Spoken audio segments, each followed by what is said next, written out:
காலை வணக்கம். இது எந்த நாள்னு எனக்கு தெரில. 4/8 நினைக்கிறேன். 7/8 தெரில, இதுதான் நினைக்கிறேன்.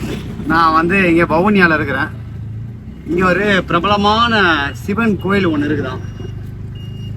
அதுக்கு தான் சரி போய் பார்த்துட்டு போகலாம் அப்படின்னு. என்னடா தம்பி கோயிலுக்கெல்லாம் போகிற அப்படின்னா நீங்கள் கேட்கலாம்.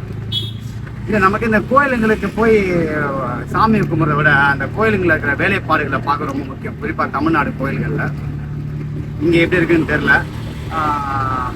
பார்ப்போம். காலை வேலை நல்லா இருக்குது. சூரியன் கொஞ்சம் லைட்டாக மேகத்து பண்ணி ஒளிஞ்சிருக்கிறா போல். அதனால் அப்புறம் பேன் இல்லை, அதனால் தப்பிச்சேன். ஆனால் எப்போ வெளியே தெரியாது. காலையில் கொஞ்சம் வளம் வந்துட்டு அப்புறம் மத்தியானம் கொஞ்சம் ரூமில் போய் அடைஞ்சிட்டு அப்புறம் ஈவினிங்காக சுற்றலாம். அங்கே தான் இருக்குது. அங்கே தான் ஒரு கோயில் இருக்குது. தான் இந்த போர்டு தான் நான் பார்த்தேன். பின்னாடி இருக்குது ஒரு போர்டு.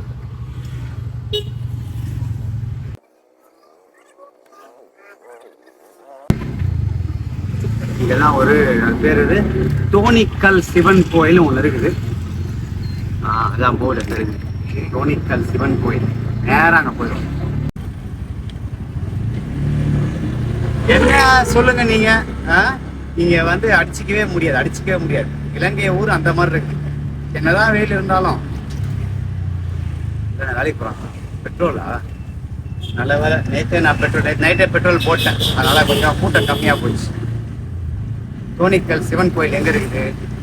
இங்க பாருங்க, இந்த ஊர் எப்படி இருக்குதுன்னு. ஒரே மரங்கள் தான் எப்பவுமே.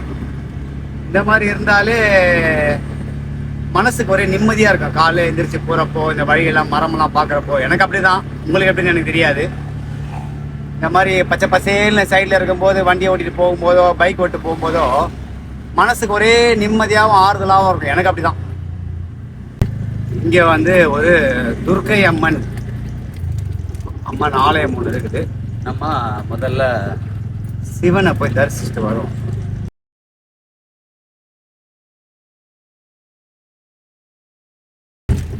ரோடு தான் கொஞ்சம் சில்லாக்கி டூமா இருக்குது. இது 3 வீலரா? நமக்கு எப்படி வந்து அந்த பள்ளத்தை கிராஸ் பண்ணி போகணுன்றது எனக்கு தெரில. அம்மாடி, சாரிப்பா, கேமரா போனிக்கிச்சு பள்ளத்தில். ஸ்லோவாக போடா பாலாச்சி, ஸ்லோவாக போடா. ரைட்.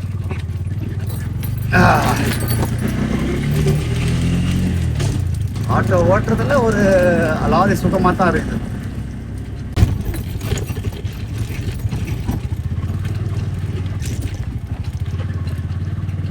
இங்கே சிவன் கோயில், இங்கே சின்ன கோயில் இருக்குது. ஆமாம், அவளே இங்கே ஒரு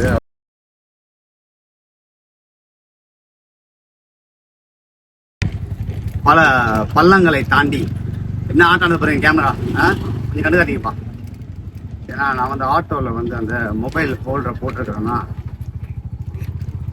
அதனால எனக்கு அதை சரியாக கண்ட்ரோல் பண்ண வர மாட்டேங்குது. ஆட்டோவையும் கண்ட்ரோல் பண்ணல, கேமராவையும் கண்ட்ரோல் பண்ணல, வாழ்க்கையில் எதுவும் கண்ட்ரோல் பண்ணுற மாதிரியே இல்லை.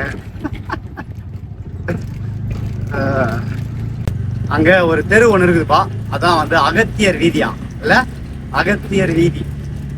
யார் வச்சிருப்பா அகத்தியர்? இந்த இருக்குது சிவன் கோயில் தெரு. ஒரு வழியா தெரியுதா? சிவன் கோயில் தெரு இந்த இருக்குது பாருங்க, சிவன் கோயில் தெரு. ஓகே, அப்படியே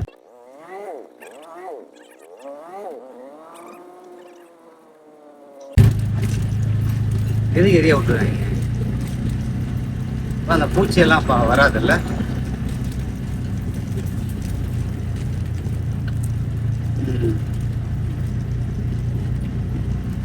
இந்த புகை இங்க வரைக்கும் வருது.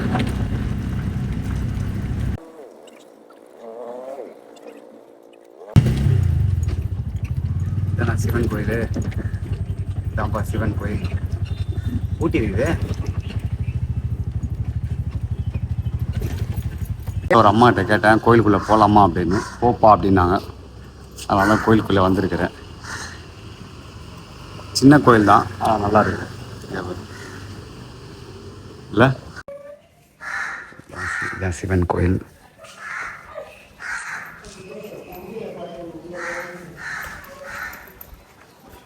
எல்லா அம்மனும் இருக்காங்க.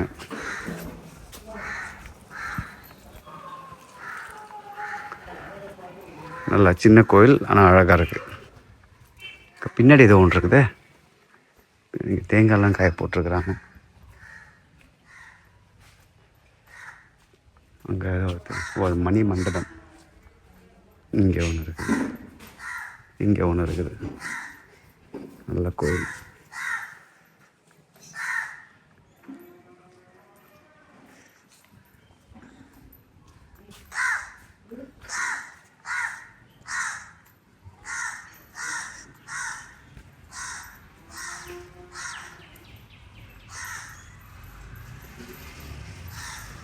சிவன் கோயில். அம்மாடி கோயிலுக்குள்ளே போயிட்டு வந்தாச்சு. காலையில் எழுந்திரிச்சு குளிச்சுட்டு எல்லாம் மாட்டிட்டு கோயிலுக்குள்ளே போயிட்டு வந்தாச்சு. இப்போ அடுத்து இந்த வவுனியா குளம்னு ஒன்று இருக்குது, இங்கே ரொம்ப ஃபேமஸ். இங்கே அது வந்து காலையில் பார்த்துன்னு வச்சிங்களேன், ஈவினிங் போக வேண்டிய அவசியம் இல்லை. அதனால் வவுனியா குளத்தை நோக்கி நம்மளோட பயணம் இருக்க போகுது. இங்கேருந்து ஒரு 3 கிலோமீட்டர் போயிட்டு அங்கே வவுனியா குளத்தை பார்த்துட்டு அப்புறம் வீட்டில் போய் கொஞ்சம் வேலை பார்க்கணும். சாப்பிடணும். முட்டுக்கறி கிடைக்கிறான்னு பார்ப்போம்.